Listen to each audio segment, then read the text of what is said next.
Saturday News.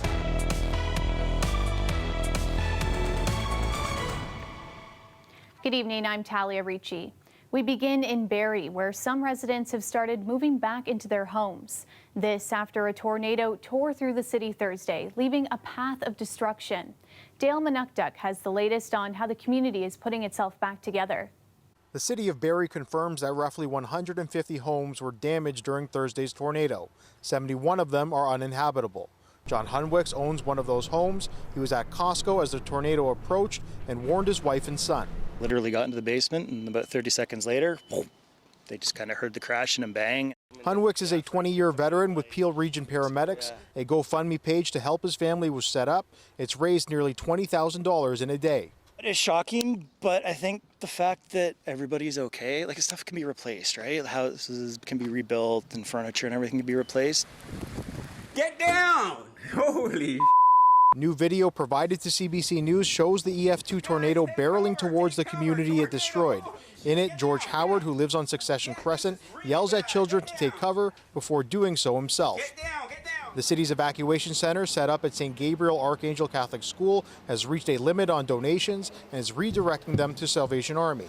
Lori Thomas is a volunteer organizing food, toiletries, diapers, and other supplies. A clothing department right now that we've got for children from babies up to adults. We basically have everything that someone would need.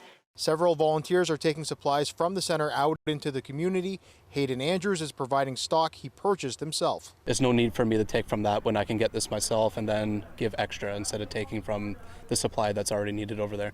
The city has moved from a rescue operation to recovery and support. Working with the community to help start the cleanup process, get services turned on, return people back to their homes that can return to their homes. Homes boarded up, caged off completely, plastered with orders to remedy unsafe buildings. Cleanup crews spent the day trucking debris out of the area. Roofers repaired what they could. Meanwhile, city engineers are still assessing the severely affected homes for structural stability before they begin removing the wreckage safely. Dale Manukduk, CBC News, Barrie. Over 100 firefighters and support staff from Mexico arrived in Toronto today to help with the firefighting efforts in northwestern Ontario. Officials say that as of this morning, there were 114 active fires province-wide. The situation remains challenging in the Northwest region. We have several large-scale fires that are of concern to multiple communities, and that combined with approximately 15 to 20 new fire starts per day. But it really is a difficult balancing act of monitoring these large fires that are of concern to communities while these newer ones are popping up sometimes in between the communities and them. In addition to the help from Mexico, local teams are also getting support from 9 firefighters from Wisconsin and 4 water bomber aircrafts from Quebec. Certainly had all our crews out, and the rain just came down in such a torrent and so fast that there was no way our system could handle it. And in Lakeshore, Ontario, near Windsor, a state of emergency was declared early this morning after heavy rainfall led to significant flooding in the community. Residents used shovels and pumps to keep the flooding under control. The mayor says it's affecting about 15,000 residents along the waterfront. Crews are still working on the ground, working to fix the impacted areas. The Olympic Games will soon be in full swing in Japan. Meanwhile, here at home, professional Canadian sports teams are returning to play. The CBC's Hala Gonum has the details. Toronto FC goalkeeper Alex Bono couldn't contain his excitement during a pre-game press conference Friday. I don't really remember what your original question was. I got so excited talking about being at home. This is the team's first home game since September last year. They're hosting Orlando City SC for their return to BMO Field. The league, MLS, and its Canadian teams have applied for an exemption to allow players who aren't fully vaccinated to cross the border with a modified quarantine plan. Bono says everyone is looking forward to being back. Everyone's obviously getting settled back into their living space in Toronto. I think we're in for a really special atmosphere and a really special welcoming back. 7,000 fans will be allowed in the stands in Toronto, including frontline healthcare workers and first responders. They're the real heroes, and they're the people that we should really be thanking for being home, being able to be home in Toronto. Meanwhile, the Canadian Football League is anxiously gearing up for its upcoming season. It had to cancel last year's games and the Grey Cup Championship, something that had not happened since 1919. Just this week, the CFL announced that 10 individuals have tested positive for COVID-19 and are in isolation or quarantine. But good news did come for Winnipeg Blue Bombers fans from Chief Provincial Public Health Officer Dr. Brent Rusin. At this point, I can announce that Public Health has approved the Winnipeg Blue Bombers game on August 5th to take place with 100% capacity to fully vaccinated fans. The CFL has other worries too. It had financial issues before the pandemic, and teams will now hope to fill stadiums. Vijay Settler is a marketing instructor with the Schulich School of Business at York University. When you look at a gate-driven league like the CFL, or some of the other smaller professional leagues in Canada that derive much of the revenue from ticket sales and from gate receipts, those are the leagues that are going to have to be creative in finding ways of recouping that revenue that they had lost because of the lack of attendance and not having games. The Toronto Blue Jays are finally coming home. They received an exemption to return July 30th. Professional tennis will also return this summer. The Rogers Cup is set to begin on August 7th. The men's event will be held in Toronto this year, with the women's tournament in Montreal. Jordy Reyna's around the goalkeeper. Vancouver Whitecaps and CF Montreal's soccer teams will also be hosting home games Saturday night. If all goes well with Canada's pandemic recovery, more fans may get the chance to watch their favorite sports again in person. Halago Name, CBC News, Toronto. Today, the province is reporting 176 new cases of COVID-19 and 3 additional deaths. It's a slight increase from the 159 cases reported yesterday and the 9th straight day logging fewer than 200 new infections. Vaccination efforts continue this weekend. In Toronto, a number of clinics are offering walk-ins today. One of the pop-up clinics was a low-barrier clinic for sex workers hosted at Fillmore's Gentlemen's Club. It was organized by Maggie's Toronto in partnership with the UHN. Vaccines were offered without requiring an appointment, proof of status, address, or OHIP coverage. Organizers say many sex workers can face barriers and stigma when trying to access the healthcare system, and that bringing the vaccine to a space where they feel safe is one way to support them. There's still sex workers out there that get discriminated against on a daily basis. It just happens. Unfortunately, they deserve to be protected and cared and thought of just like anybody else. So anything we can do, like I said, it's just being on the right side of the fence. In the provincial pandemic response, but also nationally, sex workers have been left out of the pandemic response plan. And so no access to government aid or emergency benefits. Often a lot of pressure to continue working despite the fact that the pandemic has hit everyone so hard. And so we're kind of there to intervene to provide safe space and resources to do that safely. Maggie's Toronto says the organization has also been supporting the community with mutual aid funds, emergency food programs, free therapy, and legal support. Stay with us. We'll be right back.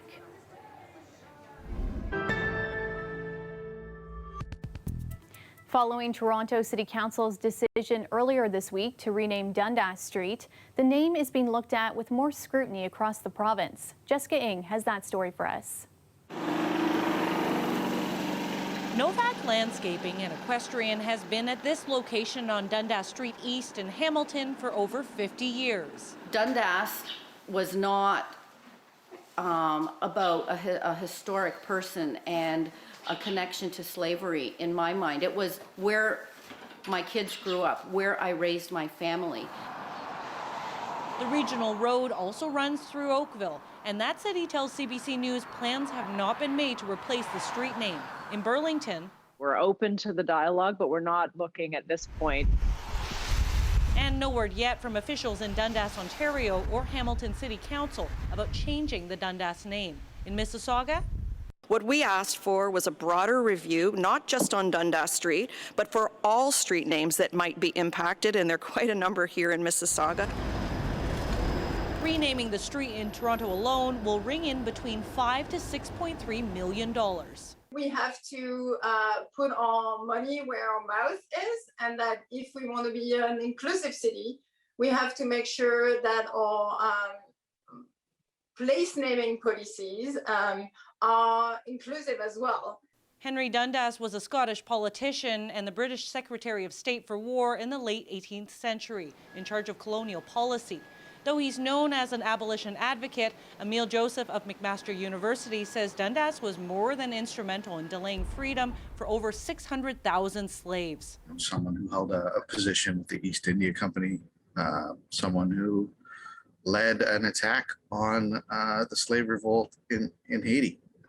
So why is his name plastered throughout the province when he never stepped foot in Canada? It is John Simcoe, who was the first lieutenant governor of the colony of Upper Canada, that gave his name to a military route in a sort of, let's say, colonial homage to this powerful man. One that needs to be done away with, according to Sandy Hudson, one of the founders of Black Lives Matter Canada. From the street names to the name of Ryerson University, to the statues, to the absence of the acknowledgement of Black people. You know, like all of those things together really does something to one's psyche about, wow, I live in the city, I contribute to the city, I do everything in my power to try to make this city better, and it doesn't see or care about me. In Toronto, Dundas Street will be replaced following public consultation in April 2022. Jessica Ng, CBC News, Toronto. Dozens of Cuban Canadians gathered in Toronto and Ottawa today to support the anti-government protests happening in Cuba. I feel sad and I feel excited at the same time. This is the first time in 62 years that thousands of Cubans have taken the streets for freedom of speech, freedom of electing who is in power, freedom of having an opposition, and stop the abuse in the streets. That's what we're calling for.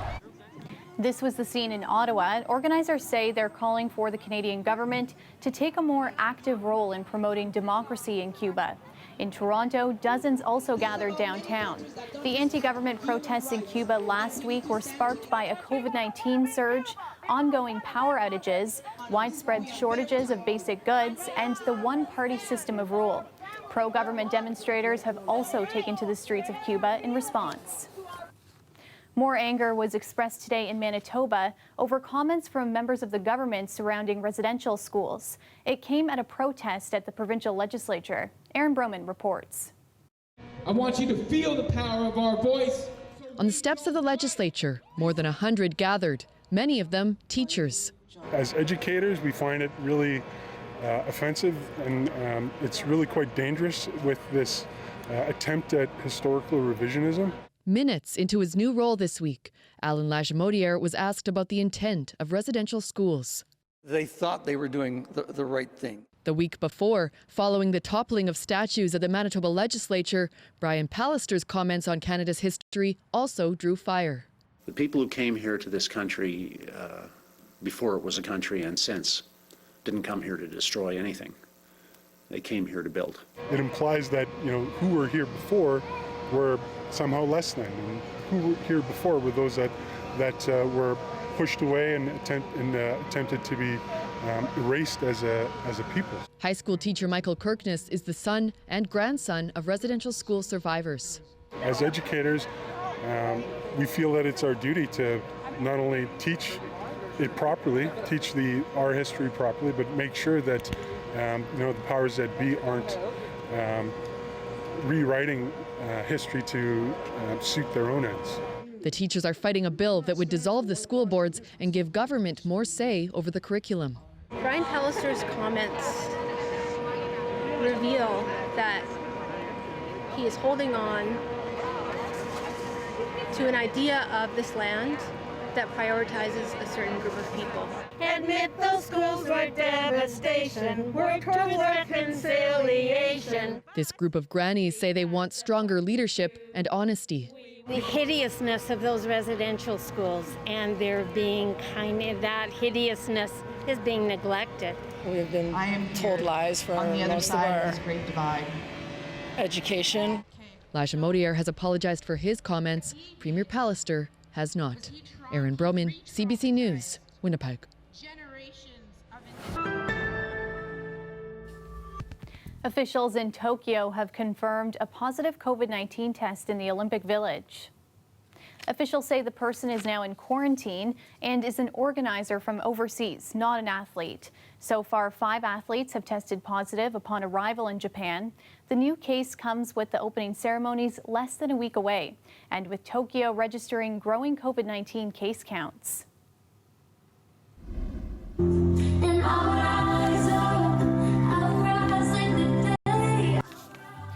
These young artists hit the virtual stage tonight in an online concert that features over 50 teen performers from across Ontario. While they haven't hit the stage in a while, some of the performers say this is a new way of sharing music that's just as exciting. This countdown and then the lights and then the spotlights and everyone's waiting for you to walk on, and yeah, I didn't expect it to be like that, but it was definitely that still same type of adrenaline, crazy rush. It's an experience that the performers really wouldn't have been able to do had there not had been COVID. As it's weird thinking of it as more of an opportunity, COVID coming along, but the production value of the show is just so out there. The show is called VCR2 and starts at 7:30 tonight. The whole concert was shot in Toronto, and tickets are still available online.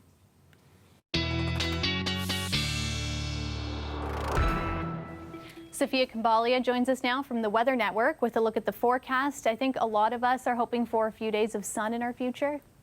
Yeah, I think we earned it after all the rain of the past really 2 weeks. It has felt really unsettled, especially if you've had vacation plans outdoors the past couple of weeks.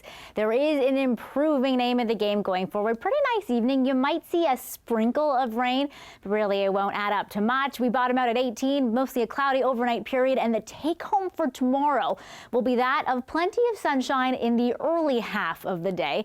Pop-up showers could move in anywhere into the afternoon hours, especially into the east end of the GTA, and then more so after the dinner hour for everybody, including into the Golden Horseshoe. We will feel 33 tomorrow. With the humidity, we get increasing humidity over the next couple days. So I'm going to show you the next couple days forecast, but take it with a grain of salt and know that any of these thunderstorms will be very hit or miss in nature. There will be plenty of sunshine chances and definitely improving over the coming days with a little bit more sunshine Monday over Tuesday and a break from the humidity midweek. Talia. Thanks, Sophia. That's our show for you tonight. Thanks so much for watching. You can stay caught up on news anytime on our website, cbcnews.ca. Good night.